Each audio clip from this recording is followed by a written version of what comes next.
A very good morning to all of you. Now we will discuss about polynomial. It is an important chapter for 10th class and in higher education also beneficial. So we will discuss about polynomials. An algebraic expression in which variable involved has non-negative integral power means जो भी power में term होंगी वो non negative होंगी, negative में power नहीं जाएगी, नहीं होनी चाहिए, तो इसको बोलेंगे आप पोलिनोमियल। इसके एग्जांपल जैसे पॉजिटिव में पावर हो सकती है तो 5x² + 2x + 3 ये एक पोलिनोमियल हो गया डिग्री 2 का। एंड 5x - 7 ये एक पोलिनोमियल हो गया डिग्री 1 का। आपको ये कैसे पता चलेगा कि ये डिग्री 1 का है या 2 का? जो भी वेरिएबल है को जो भी अदर वेरिएबल यहाँ पे x अपन ने डिनोट कर रखा है, कोई भी हो सकता है, x y z random ABC alphabets में से या कोई भी उठा सकते हैं। तो यहाँ पे जो उसकी हाईएस्ट पावर होगी वो उसकी डिग्री होगी पोलिनोमियल की। यहाँ पे 2 थी हाईएस्ट पावर तो इसलिए 2 डिग्री का पोलिनोमियल हो गया। और यहाँ पे नेक्स्ट वाले में 1 डिग्री है तो ये 1 पावर है तो ये 1 डिग्री का पोलिनोमियल हो गया। अगर एक इसकी एक अलग एक्सप्रेशन भी है कि अगर पोलिनोमियल की डिग्री 1 है तो आप उसको बोलेंगे लीनियर।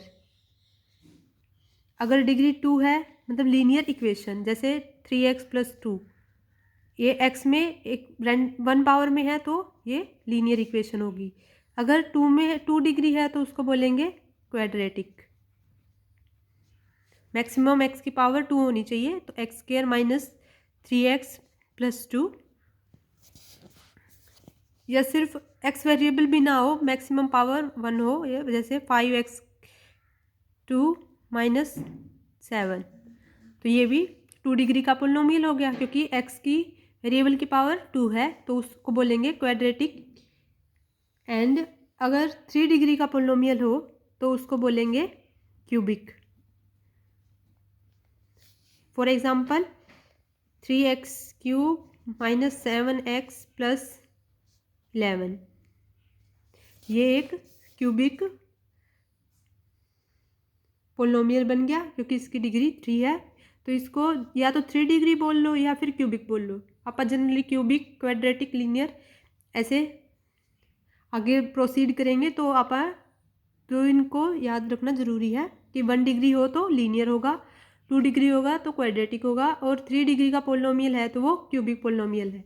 इसका एक अदर एग्जांपल लेते हैं 5x³ - 13। x की पावर हो चाहे ना हो उससे कोई फ़र्क नहीं पड़ता, इसमें अलग भी हो सकता था जैसे -13x² + 18x - 19 कुछ ऐसा ले लिया तो इसमें हाईएस्ट पावर मायने रखती है अपने लिए। तो हाईएस्ट पावर 3 होगी, उसके बाद में 2 पावर है या नहीं है उससे कोई फ़र्क नहीं पड़ता, लेकिन ये टर्म 0 नहीं होनी चाहिए। इसका जो भी कोफिशिएंट है कांस्टेंट x³ का वो 0 नहीं होना चाहिए। अब जो पोलिनोमियल अगर एक टर्म को कंटेन करेगा, if the polynomial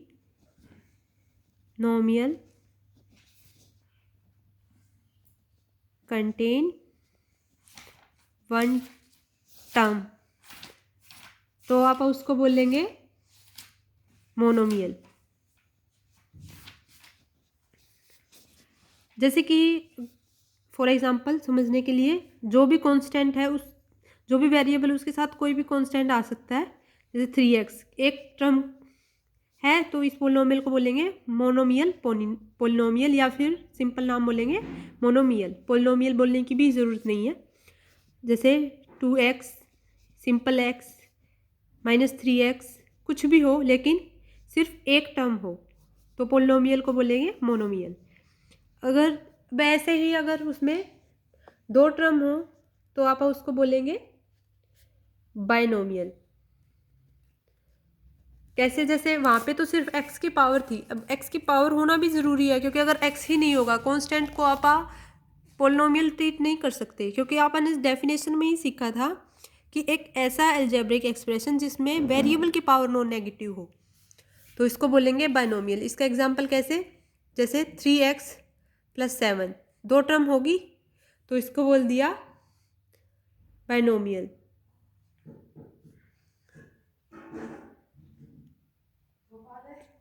3x² + 7।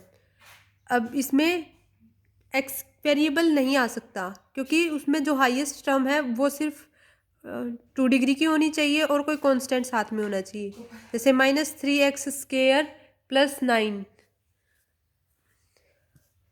Next 3 term polynomial होगा तो उसको क्या बोलेंगे, ट्राइनोमियल। ट्राइनोमियल में मीन्स कि हाईएस्ट पावर में 3 डिग्री आनी चाहिए या फिर 3 टर्म होनी चाहिए। कैसे,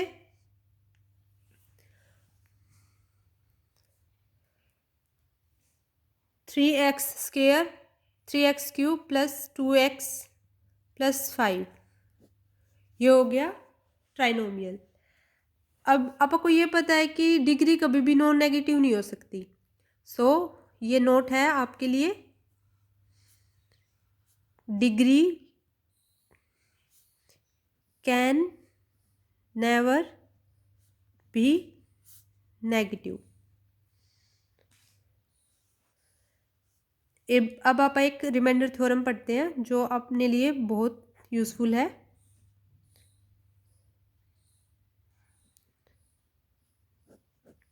रिमाइंडर थ्योरम का पोलिनोमियल में क्या यूज है, क्योंकि सीधे सीधे डायरेक्ट पोलिनोमियल में रिमाइंडर निकालना आ जाता है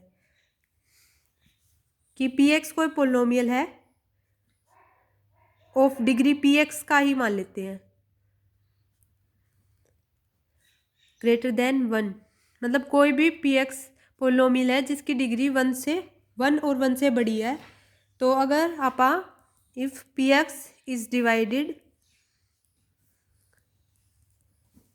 बाय x माइनस a, किसी, क्योंकि 1 डिग्री है तो उस 1 और 1 से बड़ी है तो पहली टर्म किसी 1 डिग्री में ही होगी जिसे आप डिवाइड करेंगे। तो x माइनस a से आपने उसको डिवाइड कर दिया तो जो pa होगा वो उसका रिमाइंडर होगा। pa is the remainder by remainder theorem.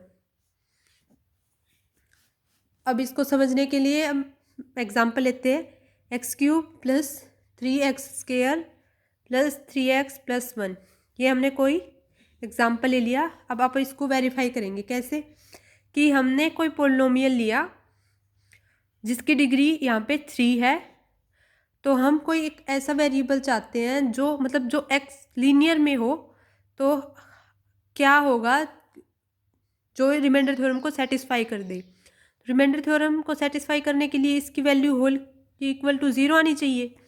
अब x³ + 3x² + 3x + 1 0 कब आ सकता है, अगर हम वेरिएबल x +1 लें, x - 1 लें, x - 1 it means x become 1, तो 1 + 1³ 1 + 3 + 3 + 1 इट बिकम 8। वो तो 0 नहीं हुआ, हमें बनाना है 0। तो x + 1 वेरिएबल अगर लेते हैं कांस्टेंट a वो -1 लेते हैं, तो x = -1 पुट करते इक्वेशन में, तो -1 का क्यूब -1 + 3x -1 का स्क्वायर + 3 × -1 + 1 + 3 -3 + 1, ये टर्म कैंसिल होगी, ये 0 बन गया। ये मल्टीप्लिकेशन कैसे हुआ ये मैंने प्रीवियस वीडियो में बता रखा है अच्छे से, आप उसको एक बार देख लेना। Thank you all of you.